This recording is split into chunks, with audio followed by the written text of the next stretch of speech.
La palabra economía parece acorralarnos. Todos los días la leemos en cientos de notas, la escuchamos en la televisión, se cuela en muchas de nuestras conversaciones. Sin embargo, ¿sabemos de qué hablamos cuando hablamos de economía? ¿Qué es la economía?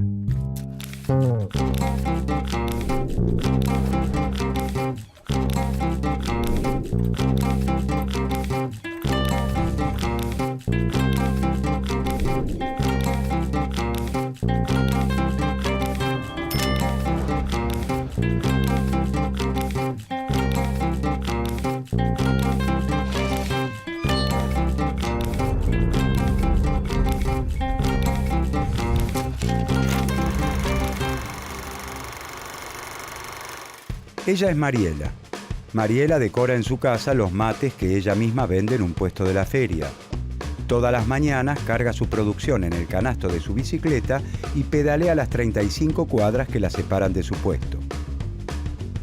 Los mates que ella decora y vende son mercancías. Las mercancías forman parte de la economía. La decoración y la venta de los mates es su trabajo. La venta de sus mates le permite recuperar el dinero invertido y obtener un beneficio. El trabajo, la comercialización, el dinero, la inversión y el beneficio también forman parte de la economía. La bicicleta de Mariela es su medio de transporte. El transporte es materia de la economía porque traslada a los trabajadores las materias primas o las mercancías. Conecta a los fabricantes con los consumidores. Pero la bicicleta de Mariela es asimismo un bien en el que interviene el trabajo humano en sus diversas formas e incluso en distintas partes del mundo. Desde los trabajadores que fabrican los pedales, los que arman los cuadros, los neumáticos o los empleados que se encargan de comercializarla. La división del trabajo es objeto de estudio de la economía. Las calles por las que pasa Mariela, los semáforos en los que se detiene, la vereda donde estaciona su bicicleta han sido provistos por el Estado gracias a la recaudación de impuestos. La recaudación, los impuestos, la inversión del Estado forman parte de la economía. Como vemos, el mundo de la economía es muy amplio. Pero entonces, ¿qué es la economía?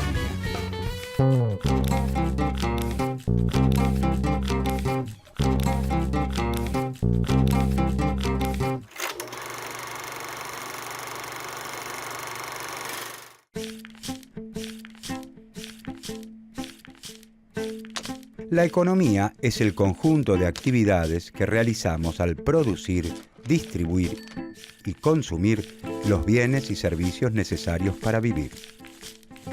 En los medios de comunicación y en nuestras conversaciones aparece con frecuencia la palabra economía.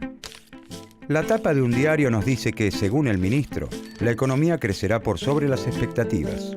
La radio afirma que la economía de Brasil es muy sólida. El panadero de la esquina condiciona la compra del nuevo horno a cómo vaya la economía. La palabra economía se refiere en estos casos a la economía nacional. Algunos de esos bienes y servicios necesarios para vivir se compran en el mercado y otros los provee gratuitamente el Estado gracias a la recaudación de impuestos. La economía nacional no está alejada de nuestra vida, sino que nos involucra siempre. Si, por ejemplo, el desempleo es alto, a muchos de nosotros se nos hará difícil conseguir trabajo, lo que implica que numerosas familias encontrarán dificultades para satisfacer sus necesidades más elementales: alimentarse, vestirse, comprar medicamentos y hasta útiles escolares. Los problemas de la economía nacional afectan de distinta manera a todos sus integrantes. Producir todos estos bienes y servicios necesarios para vivir involucra el trabajo humano, y el trabajo humano siempre es realizado en sociedad. Hasta los bienes más simples que provienen directamente de la naturaleza necesitan la participación de manos humanas para poder ser consumidos por nosotros. Si podemos tomar un vaso de leche en el desayuno, es porque en un tambo se ordeñó una vaca que alguien antes alimentó. Luego ese producto se trasladó, se procesó, se colocó en sachets e incluso alguien fabricó el vaso en el cual lo servimos. A través del trabajo, el hombre se apropia de los materiales brindados por la naturaleza y los transforma en bienes útiles o valores de uso para satisfacer sus necesidades. Los bienes que se consideran elementales para asegurar nuestro sustento han cambiado a través del tiempo y en su transformación el hombre ha utilizado siempre instrumentos de trabajo dirigidos a facilitar su tarea. Eso nos lleva a averiguar ¿cómo se ha garantizado la subsistencia a través de la historia?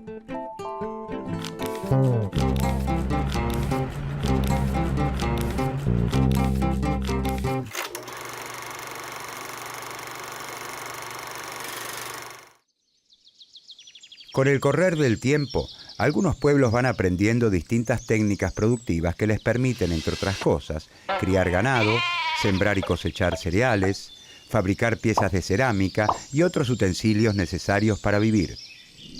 Pasan de métodos pasivos, como la recolección y la pesca, a controlar directamente la producción, con el consiguiente aumento de los recursos naturales disponibles. Los pueblos se vuelven entonces sedentarios. Se instalan en un lugar para poder cuidar sus cultivos y rebaños. Así se conforman las primeras aldeas. Los avances en el conocimiento técnico y en el desarrollo de la organización social van aumentando la productividad, es decir, el número de bienes producidos en la misma cantidad de tiempo de trabajo. Esto genera un excedente de producción permanente por sobre las necesidades de la comunidad. La aparición del excedente permite el desarrollo de las sociedades. Ya no es necesario que todos los integrantes de una sociedad se dediquen a la producción de los bienes imprescindibles para vivir.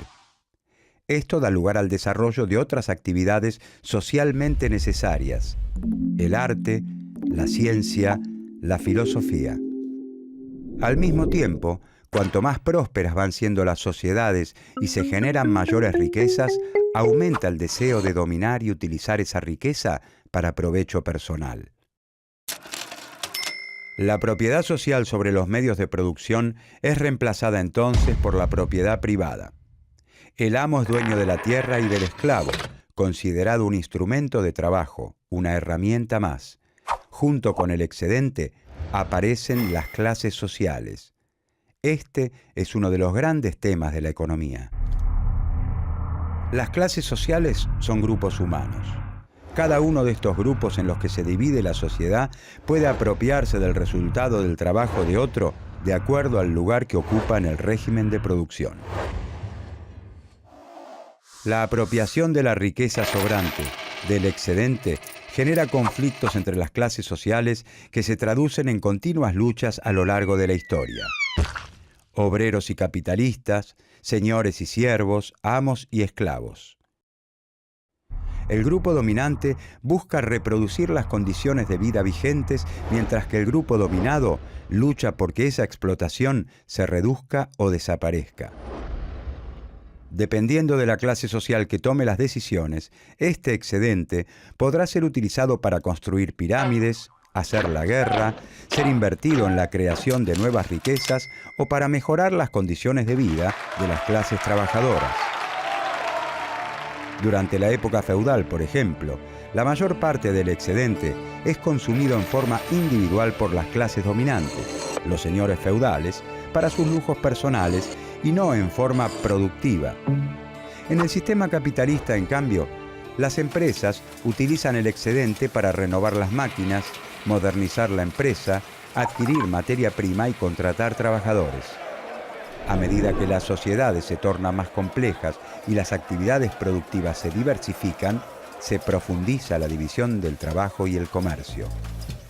Algunos individuos se abocarán al trabajo de los metales, otros al del cuero o al del barro. Lo que antes era una disposición personal para tal o cual técnica se convierte en una especialización, en un oficio. Con la especialización, cada integrante de la sociedad satisface parte de sus necesidades con sus propios productos. Surge la necesidad de intercambiar los bienes que cada uno produce y le sobran por los que les sobran a los otros. Aparece el comercio, inicialmente bajo la forma del trueque. Pero esta forma tiene un inconveniente. Lo que una persona está dispuesta a intercambiar tiene que coincidir exactamente con lo que la otra quiere recibir y viceversa. El dinero resuelve este problema ya que es aceptado por todos. En un primer momento, la sal, los cueros o los camellos reemplazan el dinero como forma de pago.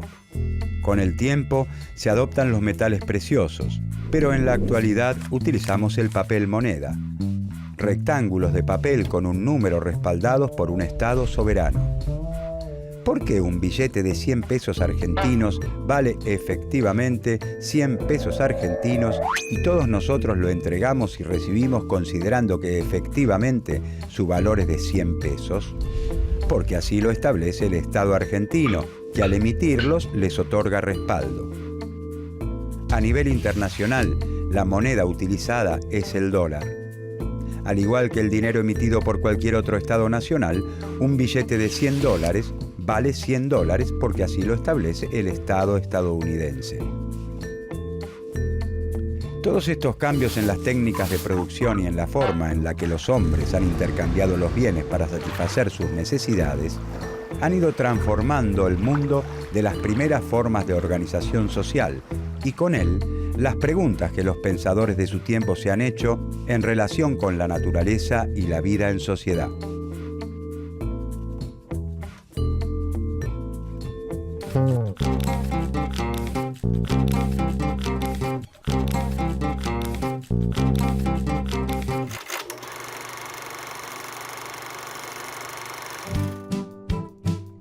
¿Cómo debe organizarse la sociedad?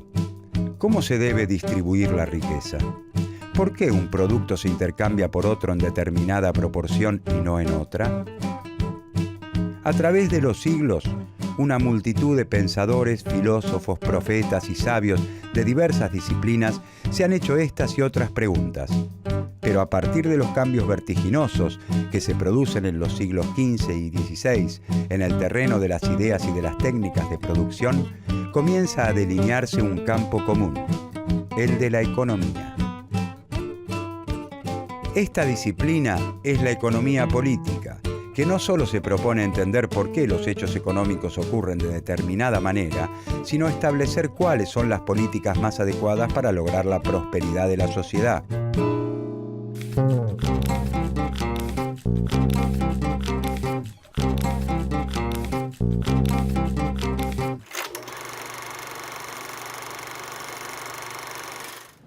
Una de las características distintivas de nuestra sociedad es que para obtener la mayor parte de los bienes debemos ir al mercado a conseguirlos pagando un precio. Cada vez son más los bienes y servicios que se compran y venden. Todo tiene precio. Actividades que antes estaban confinadas al ámbito doméstico, como la cocina o la limpieza y el orden del hogar, hoy se compran y se venden.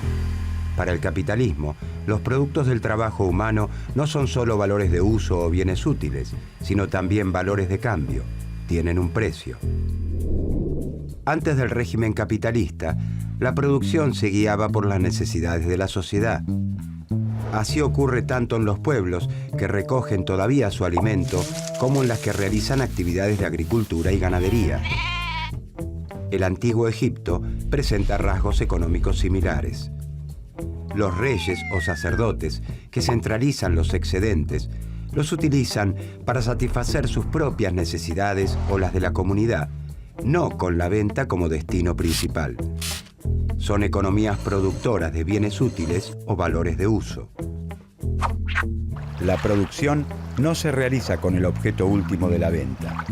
Es decir, los bienes no tienen en general la forma de mercancías.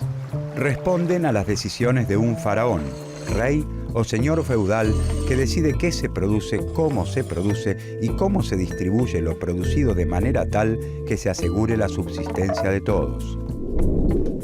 A partir del capitalismo, la producción y distribución de bienes y servicios se organiza por medio del mercado. Como siempre ha ocurrido, y mucho más que antes, en el capitalismo todos necesitamos del trabajo de los otros para vivir. Nadie se encarga de fabricar su propia ropa, elaborar sus alimentos, ni darse clases de inglés a sí mismo. Los individuos, como parte integrante de una comunidad, desarrollan una división de tareas para poder satisfacer sus necesidades de una forma más eficiente. Todos necesitamos del trabajo de los otros para vivir, pero la organización de esta actividad no es consciente.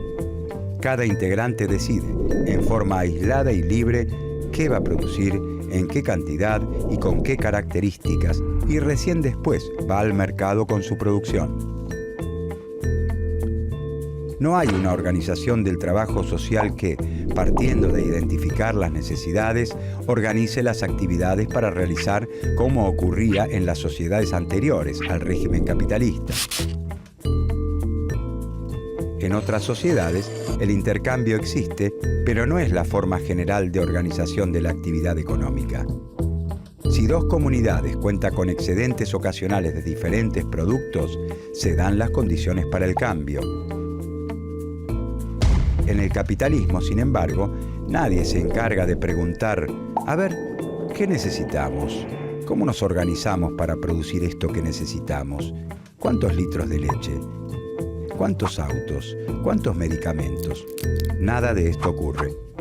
Nadie controla la distribución del trabajo entre las distintas ramas de la producción, ni entre las empresas particulares. En el capitalismo, nadie da órdenes excepto el mercado. Cada productor puede producir tanto como quiera y esta producción no se realiza de acuerdo a las necesidades sociales.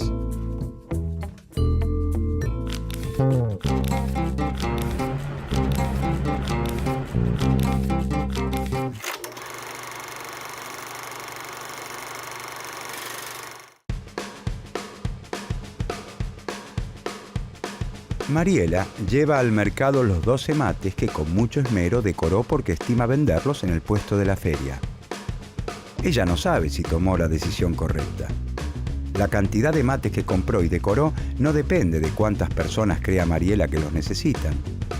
Lo único que a ella le interesa es que a los turistas que visitan la feria les gusten los artículos que ella decora y fundamentalmente que dispongan del dinero para comprarlos. De no ser así, su emprendimiento correría el riesgo de sucumbir. En el sistema capitalista es muy difícil que coincidan la oferta y la demanda de los distintos bienes, entendida esta última no solo como una necesidad, sino como una disposición de dinero para comprar. Si Mariela compró y decoró más mates de los que pudo vender, habrá dilapidado trabajo social. La capacidad de trabajo de la sociedad que utilizó en los mates no vendidos fue desaprovechada. Esa capacidad debería haberse destinado a otra actividad. En el régimen capitalista es frecuente que la producción sea superior a la demanda efectiva, es decir, que sobren muchos bienes, o que sea inferior a ella, es decir, que no alcancen. En las sociedades que organizan conscientemente la producción, como las primeras formas de organización social, este tiempo no habría sido malgastado, sino que se habría asignado a priori a otra actividad. En el mercado, esto se revela a posteriori, una vez que los bienes ya fueron producidos. En el mercado no hay un acuerdo, un faraón o un señor feudal que diga qué hay que producir. El sistema capitalista es, por lo tanto, una forma particular de organizar el trabajo distinta a las anteriores.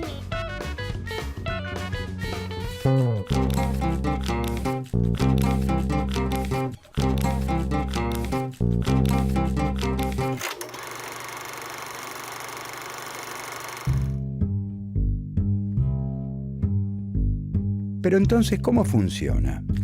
¿Cómo puede ser que un sistema en el que no se organiza cómo compatibilizar los recursos con las necesidades de la sociedad sea capaz de perdurar en el tiempo? Estas preguntas dieron inicio a la ciencia económica. Los economistas son una suerte de espectadores de sociedades que se transforman con problemas económicos que se modifican. Lo que parece importante en cierto momento ya no lo es con el paso de los años. Por eso las teorías económicas suelen aparecer en un determinado contexto histórico. ¿Cómo hacer para que crezca la riqueza? ¿Cómo se debe distribuir? ¿Cómo asegurar el bienestar de la población? Los problemas económicos varían con el paso del tiempo y entre los distintos países. Ciertos asuntos pueden ser considerados importantes en un país y totalmente ignorados en otros. Por eso la ciencia económica tiene, o debería tener, particularidades regionales o nacionales. El desarrollo del pensamiento económico depende, en consecuencia, de la existencia de ciertos problemas que la realidad histórica plantea. Así como un médico necesita hacer un diagnóstico para poder curar a un enfermo, la ciencia económica estudia el funcionamiento de la economía de una región, un país o el mundo para estar en mejores condiciones de resolver sus problemas económicos.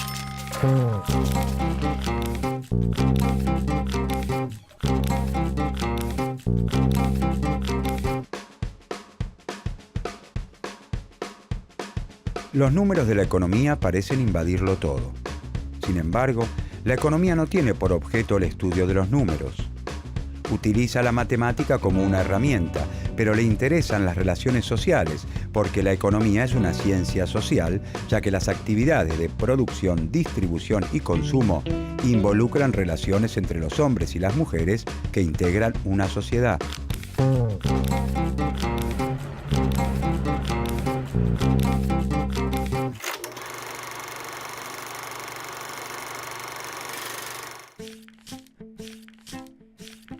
En las ciencias naturales, las causas de cada fenómeno pueden aislarse en un laboratorio para comprobar las hipótesis formuladas. En cambio, en la economía, como en el resto de las ciencias sociales, las predicciones y los experimentos son mucho más complicados. La mirada del investigador y sus opiniones juegan un papel muy valioso. Y la importancia es aún mayor porque los análisis económicos derivan en recomendaciones sobre políticas para implementar, las que están muy influenciadas por los intereses económicos, políticos y sociales del profesional que la formula. Pueden beneficiar y perjudicar a distintos grupos sociales. Por eso es muy difícil llegar a consensos entre los economistas acerca de métodos de análisis, diagnósticos y soluciones. Las opiniones sobre los impactos de una política siempre implican un juicio de valor que compromete la ética de quien las emite. En general, las opiniones de los economistas están en sintonía con las escuelas económicas a las que pertenecen. Las escuelas económicas son grupos de pensadores y de teorías que comparten una misma visión general de los hechos. Están lideradas por ciertos autores, consagrados como autoridades de la disciplina, cuyas contribuciones se transforman en punto de referencia obligado para sus discípulos. Cada escuela cuenta con un conjunto de rasgos distintivos y característicos y representa, en forma consciente o no, ciertos intereses. El pensamiento económico no evoluciona en el tiempo de manera lineal. Las nuevas teorías no reemplazan las anteriores, ni hay mejores teorías que desplacen otras peores. Muchas de las teorías económicas publicadas a lo largo de la historia podrían explicar los fenómenos económicos del presente. Por eso es tan valioso estudiar la historia del pensamiento económico, porque muchas de las ideas de los primeros investigadores están presentes con innovaciones y rechazos en las discusiones de hoy.